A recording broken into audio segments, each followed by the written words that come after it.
Good morning हमारे students. 9th class social science में अपन पढ़ रहे थे लोकतांत्रिक अधिकारों के बारे में, जिसमें अपन ने पढ़ा समानता, स्वतंत्रता, वही शोषण के विरुद्ध अधिकार।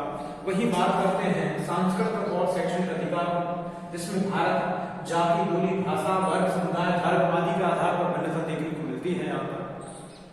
और इस भिन्नता को ध्यान में रखते हुए संविधान के जो निर्माता थे उन्होंने इस चीज को ध्यान में रखा कि भाई बाद में इस तरह की समस्या उत्पन्न नहीं हो जाए, इसलिए उन्होंने अल्पसंख्यक जो वर्ग थे, अल्पसंख्यक यानी जिनकी इस आधार पर संख्या कम है, धर्म के आधार पर, समुदाय के आधार पर, वर्ग, बोली, भाषा के आधार पर संख्या कम है, उनको ध्यान में रखते हुए उनको भी वही अधिकार दिए हैं जो बहुसंख्यक को दिए हैं, जिनकी संख्या ज्यादा है। यानी बहुसंख्यक में कौन कौन धर्म से आते हैं, जैसे जैन है, बौद्ध है, पारसी है, ईसाई है, मुस्लिम है, ये सब किस धर्म यानी अल्पसंख्यक में आते हैं। तो इस अल्पसंख्यकों के अधिकारों के लिखित और गारंटी इतने सचोट क्यों थे? क्योंकि उनको ध्यान था कहीं बाद में कोई अपने आप में राष्ट्र में अशांति उत्पन्न न हो जाए इन मुद्दों को लेकर, क्योंकि बहुसंख्यकों को ज्यादा अधिकार देते थे, अल्पसंख्यकों का शोषण होता था। बहुसंख्यकों के लिए ऐसी कोई गारंटी क्यों नहीं है? इसका सीधा सा कारण है कि लोकतंत्र की कार्य पद्धति अपने आप में बहुसंख्यकों को ज्यादा ताकत दे देती है, इसलिए ये इनकी बात नहीं की गई है। अल्पसंख्यकों को ही भाषा, संस्कृति और धर्म के विशेष संरक्षण की जरूरत होती है, अन्यथा वे बहुसंख्यकों की भाषा, धर्म और संस्कृति के प्रभाव में पिछड़ते चले जाएंगे। यानी उनकी जो संस्कृति और भाषा, बोली भाषा है वो यानी एक तरह से छोड़कर वो बहुसंख्यकों में मिल जाएंगे। इस आधार पर उन्होंने इस तरह की बात की है, अन्यथा वे बहुसंख्यकों की भाषा, धर्म और संस्कृति के प्रभाव में पिछड़ते जाएंगे। और इसी के चलते संविधान अल्पसंख्यकों के सांस्कृतिक और शैक्षिक अधिकारों को स्पष्ट करता है कि वो पिछड़े नहीं रहे। नागरिकों में विशिष्ट भाषा और संस्कृति वाले किसी भी समूह को अपनी भाषा और संस्कृति को बचाने का अधिकार है, यानी वो अपने अधिकारों की बात के लिए लड़ते हुए भाषा और संस्कृति की बात यानी एक तरह से कानून के अधिकार पर बात कर सकता है। उनके यानी जब हनन होता है, विरोध होता है, तो उसके अधिकार में वो न्यायपालिका में जा सकता है।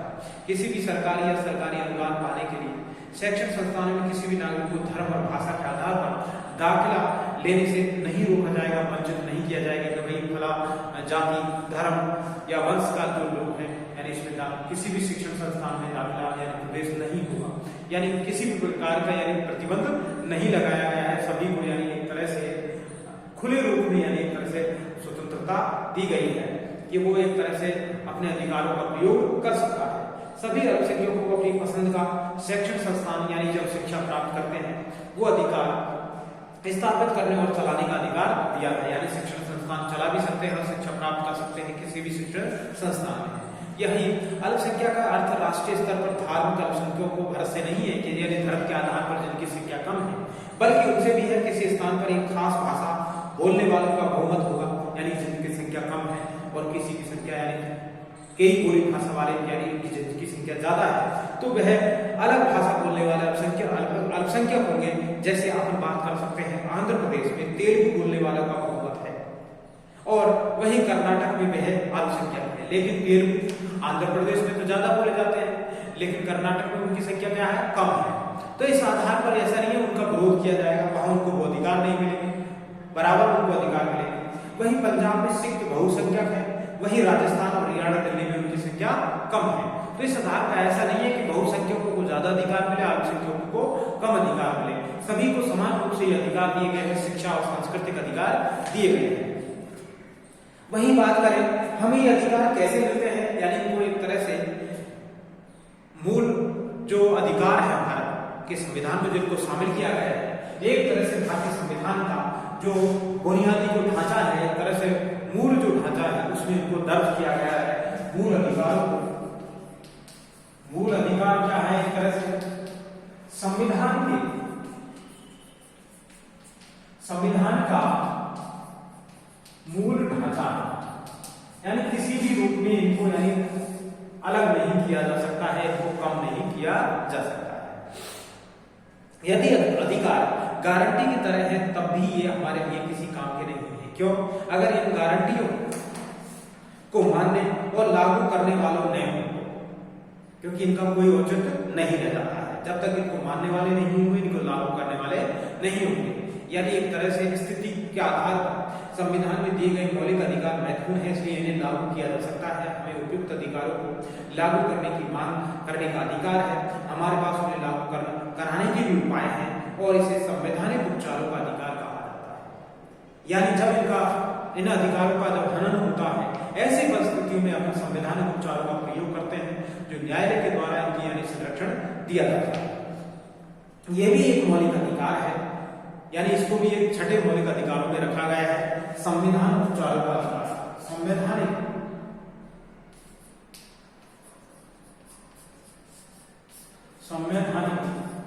उपचारों का अधिकार।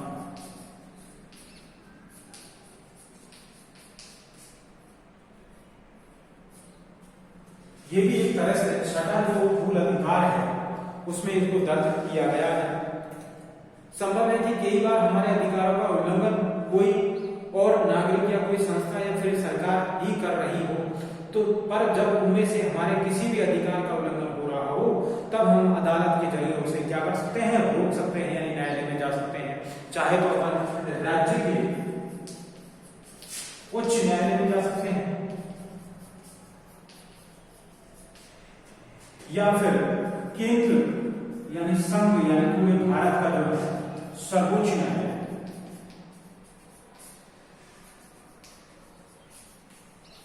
इसमें भी जा सकते हैं। किसके लिए? इन मूल अधिकारों के लिए। इन मूल अधिकारों के लिए अपन किस पे जा सकते हैं? राज्य के उच्च न्यायालय में या केंद्र के सर्वोच्च न्यायालय में डायरेक्ट पे जा सकते हैं। इस समस्या का निदान भी पा सकते हैं, जिसमें 5 प्रकार के रिट जारी की जाती है न्यायालय के द्वारा। अगर मौलिक अधिकारों का मामला हो तो हम सीधे सर्वोच्च न्यायालय या किसी राज्य के उच्च न्यायालय में जा सकते हैं। इसी कारण डॉक्टर भीमराव अम्बेडकर के द्वारा, जो मुख्य रूप से संविधान के निर्माता थे, इन्होंने कहा है कि संवैधानिक उपचारों के अधिकार को हमारे संविधान में आत्मा और हृदय कहा जाता है। तो क्वेश्चन आपसे पूछ लिया भी जाएगा, जैसे मूल अधिकारों में एक तरह से आत्मा और हृदय किसे कहा है? किन्हें कहा है आत्मा और हृदय? इन्हीं को कहा है आत्मा,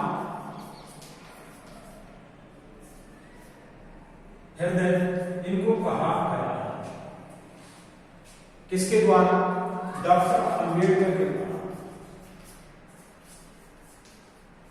डॉक्टर अंबेडकर के द्वारा संवैधानिक उपचारों का अधिकार आत्मा और हृदय डॉक्टर अंबेडकर के द्वारा कहा गया। मौलिक अधिकार विधायिका, कार्यपालिका या सरकार द्वारा गठित किसी भी अन्य प्राधिकरण की गतिविधियां या फैसले से ऊपर है, यानी किसी भी रूप में इसमें कमी नहीं की जा सकती है इन संस्थाओं के द्वारा। मौलिक अधिकारों का उल्लंघन करने वाला कोई भी कानून नहीं बन सकता है, यानी किसी भी रूप में विधायिका यानी कानून नहीं बना सकती है, इनके विरोध में कोई फैसला नहीं लिया जा सकता है। विधायिका या कार्यपालिका के किसी भी फैसले या काम में मौलिक अधिकारों का हनन हो या उसमें कमी हो तो वह फैसला या काम में अवैध हो जाएगा, यानी एक तरह से उसको यानी अवैध घोषित किया जा सकता है उस कानून को न्यायपालिका के द्वारा।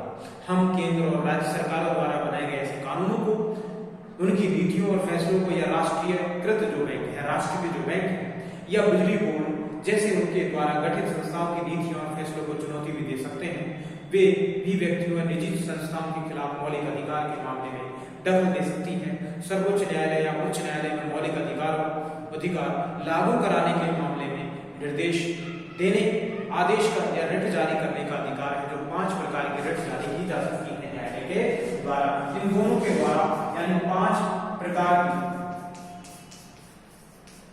रिट जारी की जाती है। इन अधिकारों के लिए अदालतें गड़बड़ी का शिकार होने वाले को हर्जाना दिलवा सकती है, यानी एक तरह से जो इसके सामने धोखाधड़ी हुई है उसे भी यानी एक तरह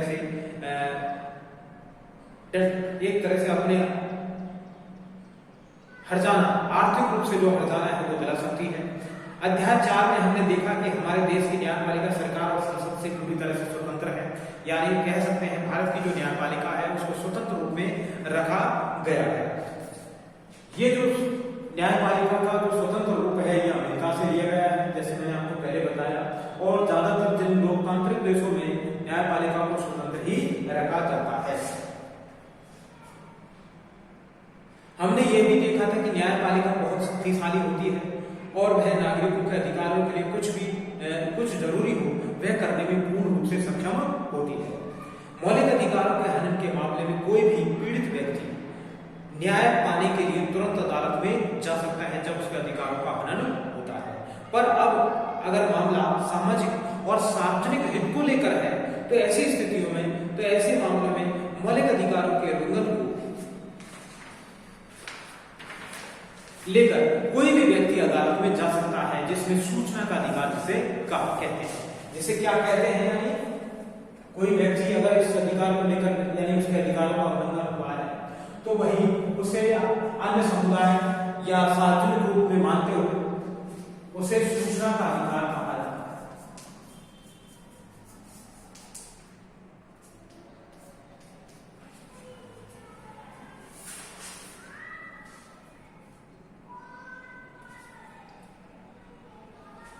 सूचना का अधिकार नहीं,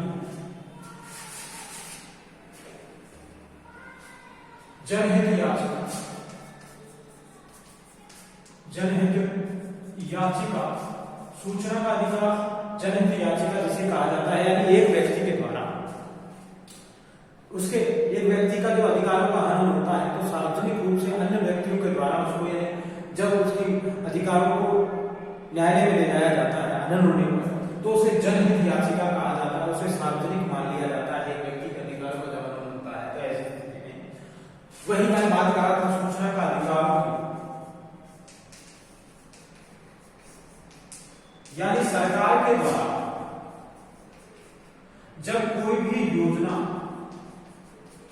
लागू की जाती है उस योजना का जो लेखा जोखा है, यानी उस योजना का लेखा जोखा,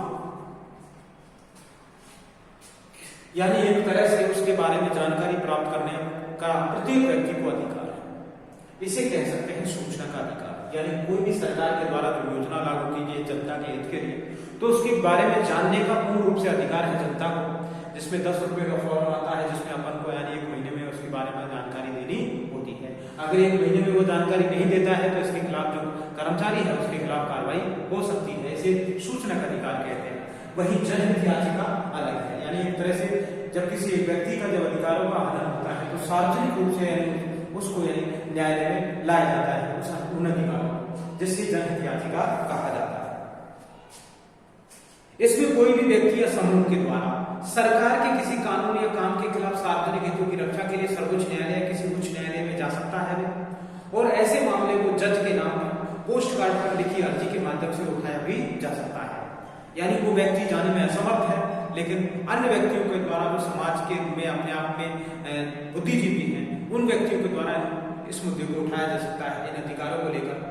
अगर नागरिकों को लगे कि न्यायाधीशों को लगता है कि सचमुच में इस मामले में सार्वजनिक हितों पर चोट पहुंच रही है तो इस मामले के विचार के लिए वो स्वीकार कर सकते हैं और इसे यानी एक तरह से इसके बारे में जांच पड़ताल कर सकते हैं और चाहे तो इनका जो कानून बनाए गए हैं सरकार के द्वारा उसे अवैध भी घोषित कर सकते हैं। अधिकारों का बढ़ता दायरा, इसके बारे में बात अपन कल